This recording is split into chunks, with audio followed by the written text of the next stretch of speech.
So today we have got to talk about the Georgia Bulldogs because for any other team in the nation, the week they have had would be absolutely devastating.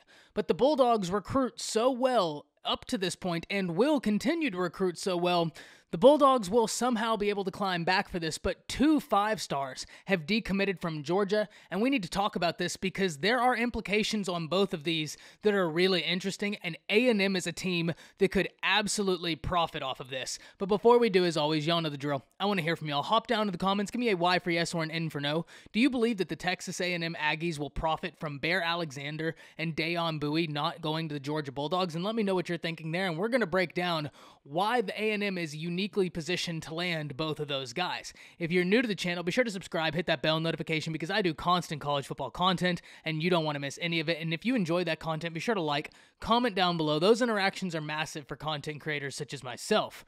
But with all that being said, let's talk about Georgia's big-time decommitments, because the Georgia Bulldogs were sitting very good in recruiting, having the number 1 or number 2 class, depending on which site you looked at, and that didn't look to slow down anytime soon. We know how Georgia recruits. We know how Kirby recruits. The Bulldogs are always going to be right up there when it comes to recruiting.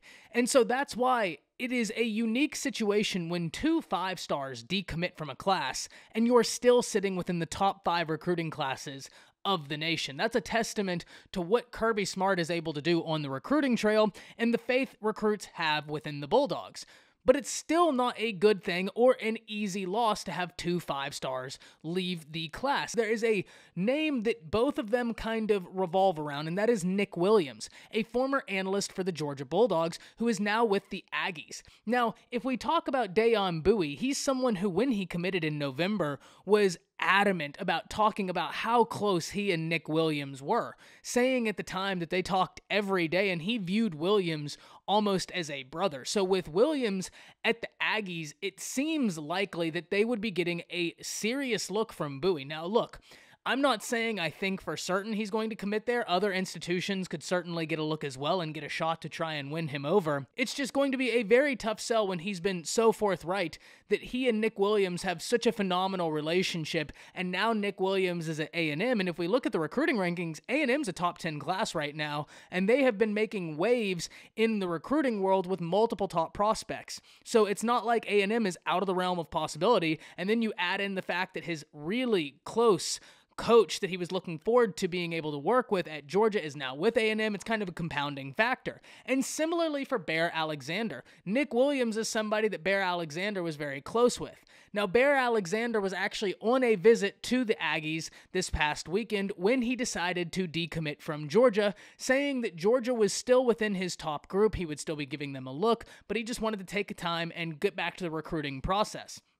The interesting thing with Bear Alexander is it has then been announced that June 25th, he will be visiting Tuscaloosa on one of the most loaded days of recruiting in the nation. I mean, y'all, for real, if you want to go see a date that is just filled with 5-stars and the date that you could call a 5-star bonanza, go look at June 25th for the Crimson Tide. I mean, you are having 5-stars left, right, and center from the class of 2022, from the class of 2023, and even from the class of 2021. In JT Tuimalau. So that day right there is going to be very pressing, and the Crimson Tide have got to like that they get Bear Alexander on campus that date because of all of the talented prospects that are going to be there and because of how important that date is to Alabama recruiting as a whole in its current capacity.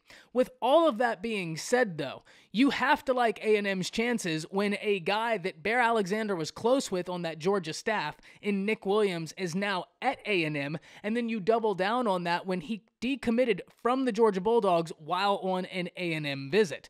The Aggies are primed right now to really capitalize on the Georgia Bulldogs losing 2 5-stars because of the relationship of those guys having with a new coach on the staff of the Aggies. Nick Williams could prove to be a phenomenal hire by Jimbo and the Aggies. But Jimbo and them have been making waves with other recruits. We've talked about how Gabriel Brownlow-Dindy has long time had A&M as a school that he had very seriously considered. News breaks recently that his father now has a job in College Station, and that will be very close to home, if not home itself, for the next year, that's going to make this situation very interesting. Gabriel Brownlow-Dindy being someone who looks to be an OU lean, but the process for him is still long, and having him in College Station is going to be a massive recruiting tool for Jimbo and the Aggies, who right now are doing really, really well. We talked the other day about Ish Harris, the 4-star defensive player from Pilot Point, Texas. This kid right here has been making waves nationally, but A&M looks to be the favorite. He talked about in a recent interview that aside from the football program, aside from the facilities, very much well impressing him, he's a kid who looks to get into an agriculture department at whatever institution he's going to. You'd be hard-pressed to find too many other agriculture institutions better than A&M. So that right there might just be a match made in heaven, and that would be a big win for Jimbo. That kid right there is very, very talented. He's got a ton of upside, and Jimbo and staff would love to have him. But Jimbo's not going to argue with the results they're seeing right now. Make no mistake about it. And the hiring of Nick Williams is looking like it could be one of the better hirings within the SEC of this year, especially if it can translate into 2 more 5-stars joining your class. Remember last year in that recruiting cycle, we kept talking about how there were only a handful of teams in the nation that pulled more than 1 5-star. That's what makes it so incredible that Georgia can lose 2 5-stars and still be ranked within the top 5 classes, and there's a long way to go. Georgia will make up ground, and Georgia's an institution to where I don't know that they'll finish number 1 or number 2 now. Losing 2 5-stars is a big hit, no matter who you are. It just so happens that Georgia's one of those few institutions that could lose 2 5-stars and still reasonably finish within the top 5 recruiting classes in the nation, whereas 98% of college football, if they lose 2 5-stars, that's it. They're done, because a lot of teams aren't getting 2 5-stars a year. It is very hard to pull multiple 5-stars. So if Jimbo Fisher, off of the hire of Nick Williams, could have that translate into a Dayon Bowie and a Bear Alexander in this class, that right there would be massive for the Texas A&M Aggies, coming off of a very proud season, looking forward to a season where they have high expectations. Let me know down in the comments what you're thinking, because right now Jimbo's riding high, and I can't blame the Aggies for being excited, because when you see this right here, and Bear Alexander decommits while he's on a visit to the Aggies, the writing there looks to be on the wall, and then you double down with Dayon Bowie having such a good relationship with Nick Williams and talking about it at such length. The Aggies are in a really good spot right now recruiting-wise, but I really want to hear from y'all. Hop down to the comments and let me know what you're thinking. That's it. See ya.